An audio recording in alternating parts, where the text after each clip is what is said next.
Leave the game before the game leaves you. விளையாட்டில் இந்த சொற்றொடரை அவ்வப்போது நாம் கேட்பதுண்டு. சர்வதேச கிரிக்கெட் அரங்கில் எமோஷனுக்கு இடம் கொடுக்காமல் அணிக்கு எது தேவையோ அதை எடுக்கும் நபராக பார்க்கப்பட்ட தோனி மீது தற்போது விமர்சனங்கள் எழத் தொடங்கியுள்ளன. 2023 ஆண்டு முதல் தோனி எங்கு சென்றாலும் இந்த ஆண்டுதான் அவருடைய கடைசி ஆண்டு என ஓடி ஓடி பார்த்த ரசிகர்கள் மத்தியிலேயே அதிருப்தி குரல்கள் ஒலிக்கின்றன. காரணம், அவர் பேட்டிங் செய்ய இறங்கும் வரிசை, இரண்டாவது அவரை மையப்படுத்தி சென்னை செய்யும் வியாபாரம்.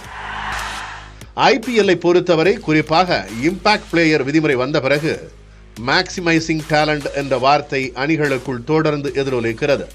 வீரர்கள் யாரும் இனி ஒரு வேலையை மட்டும் செய்ய முடியாது. 90s காலகட்டம் போல விக்கெட் கீப்பர் என்றால் விக்கெட் கீப்பிங் மட்டுமே செய்ய முடியாது, அவர்கள் நிச்சயம் ரன்கள் அடிக்க வேண்டும் என்ற தேவை எழுந்துள்ளது.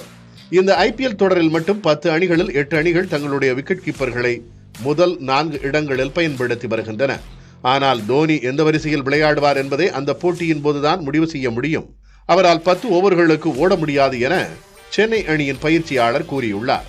எனில் வெறும் விக்கெட் கீப்பராக மட்டும் தோனி அணியில் இருக்க முடியுமா என்ற கேள்வி எழுந்துள்ளது. 2022 முதல் விக்கெட் கீப்பர்கள் குவித்த ரன்கள் பட்டியலில் கடைசி இடத்தில் சென்னை சூப்பர் கிங்ஸ் உள்ளது. தோனி என்றாலே பினிஷர். எனில் அணி சேசிங் செய்யும் போது எவ்வளவு ரன்கள் அடித்துள்ளார், எத்தனை போட்டிகள் வெற்றியை தேடி தந்துள்ளார் என்ற தரவுகளை தேடி பார்த்தால் அங்கும் அதிர்ச்சி. தோனி என்றாலே சேஸ் மாஸ்டர், பினிஷர் என்ற வாதம் இங்குதான் உடைகிறது. 2023 ஆண்டு முதல் சென்னை சூப்பர் கிங்ஸ் சேஸ் செய்து வெற்றி பெற்ற நேரத்தில் தோனியின் பேட்டிங் அவர்களுக்கு தேவையே படவில்லை என்று தெரிகிறது. சொல்லப்போனால் அவர் 2022 ஆண்டு மும்பை இந்தியன்ஸ் அணிக்கு எதிராகத்தான் சேஸ் செய்த நேரத்தில் பவுண்டரி அல்லது சிக்ஸர் அடித்துள்ளார்.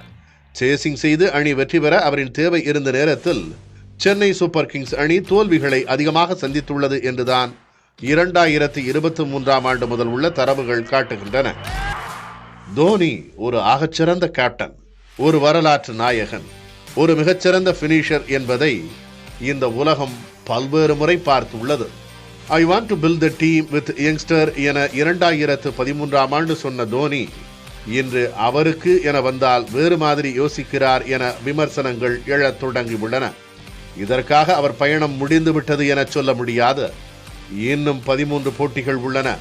விமர்சனங்களுக்கு மைதானத்தில் பதிலளிப்பாரா என பொறுத்திருந்து பார்ப்போம்.